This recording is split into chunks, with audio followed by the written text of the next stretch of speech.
Hey guys, for this video I'll be reviewing the match between Collingwood and St Kilda. Okay, so going into the match, St Kilda were 1 win from the first 5 weeks, Collingwood with 3 wins and 2 losses. We came out of it with a 26-point loss, which I thought was a lot worse than what the game offered and our effort and how we played against Collingwood. And it made it look comfortable, and from what I saw when I went to the game last night, I saw a Collingwood team that was kind of shocked at how in-your-face the St Kilda players were and how up for the task they were, and the intensity they put on the ball carrier, the tackling pressure, and the game plan, which worked for a good three quarters until the end where Cloak got hold of Stanley. Yeah, it just really did shock them, and it shocked a few St Kilda supporters that we were in the game. Even my mum was there with me, and she was just thinking, wow, we're putting it up to them with a bunch of young players that we haven't seen before, which was, it's exciting. It's also frustrating when you lose, but when you see the future, then you've got a lot to look forward to. And I've written here some positives from the match, so you guys can see what I liked and what I didn't like. You can see there aren't too many negatives, surprisingly, even though we lost. Positives. Riewoldt. He is the best leader. I don't care if you're talking about captains Joe Watson, I don't care that he is the best leader in the competition. When a team is down, he is the one player that you want in the team, because he will stand up and he will get you back into the game when no one else can, or no one else is putting in the effort to do so. He is the one that will always give you that effort. You look up, you put your head up, you've got the ball, bang, Riewoldt's there, he's a hit-up lead right in front of you, and you can't ask much more from Riewoldt. Everyone's saying, oh, he's 30 now. The Saints young players, they're not very good. There's no one in a few years that's going to be there to guide them. The way he's playing, he could go for another 3 years. Dustin Fletcher's gone for another 20 years, and he's about 50 years old now. Why can't Riewoldt do that? He's one of the fittest players in the AFL. He continually destroys defenders that are, 21, 22 years old and fit and are being talked up as the best, the next big thing, like Carlisle from Essendon. He blew him up. He does that to every defender every week. Robertson, what an absolute steal from Fremantle. Thank you, Fremantle, for giving us him.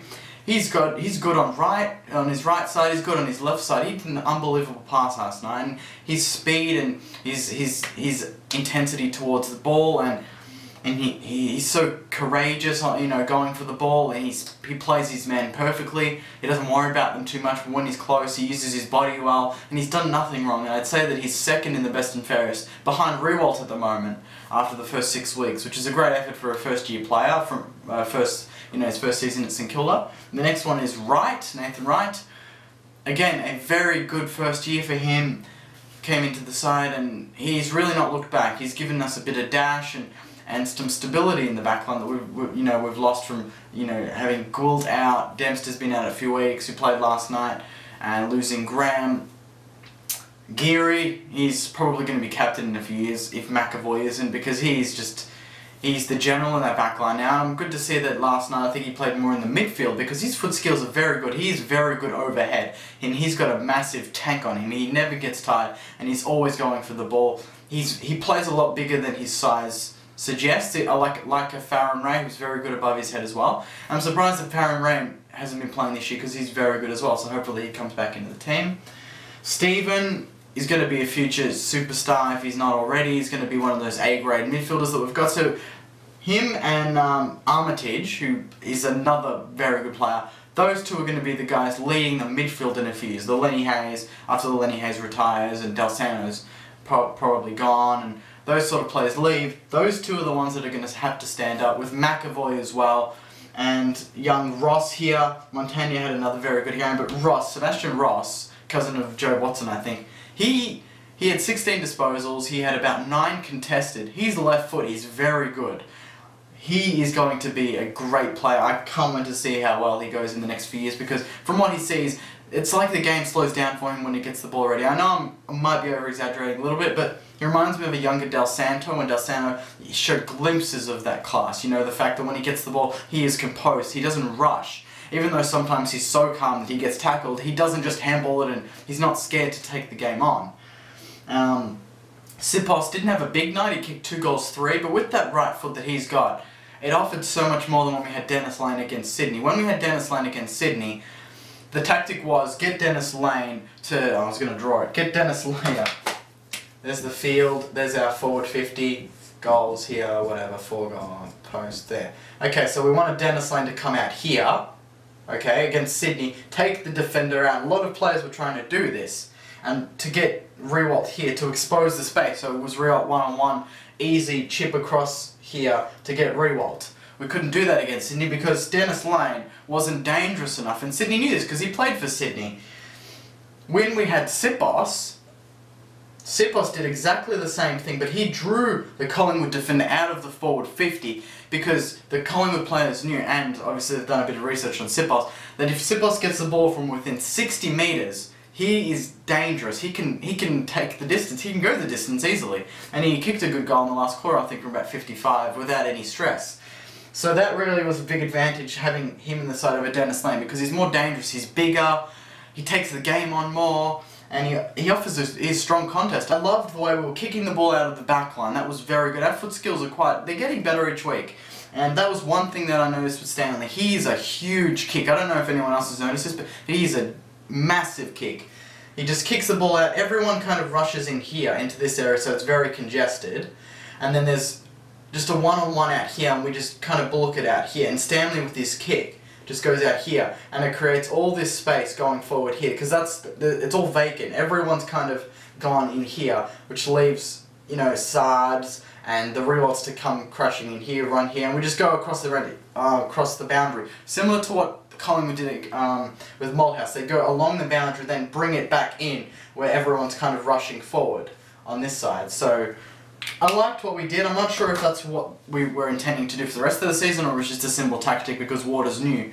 He's coached a Collingwood assistant coach in the grand finals and everything, and he knew how to play it, but that was something.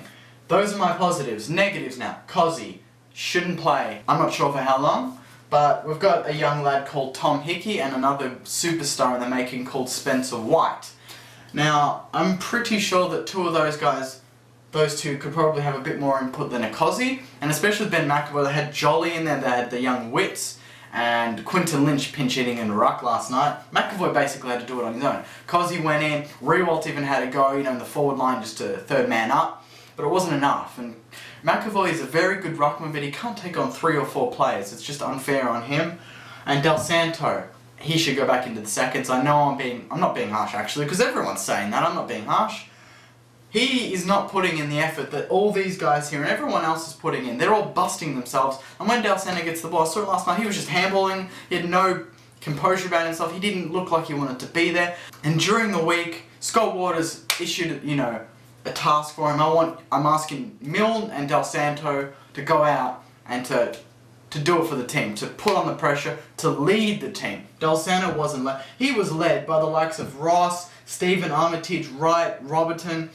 That's who were leading him. And well, I'd call that a good thing, because that is the young players taking over the older players now. But that doesn't mean that Del Santo should be given a free pass into every game. So next week, we play Carlton on Monday night. I suggest he goes back into the seconds, bringing in a player like a Webster even, who was in the emergencies, and Cozzy to come out for Tom Hickey. And I'm thinking he's not there, wasn't quite as bad, but Sard, who's been disappointed the last few weeks, should come out. Malera kicked 6, was going to play last night, injured himself in training or something, just a small tweak, so he should come back in. And I think those are really the only changes I'd make to the team. And Lenny Hayes, I'm not sure how long he's out for. But yeah, that's it from me, guys. Thank you very much for watching my review. Hopefully you like this whole setup here. I thought I'd write some things down and show you more visually what I thought of the game. Thank you very much. Please like the video below, subscribe above, comment below as well. I'll respond to all comments. Thank you very much and have a good week.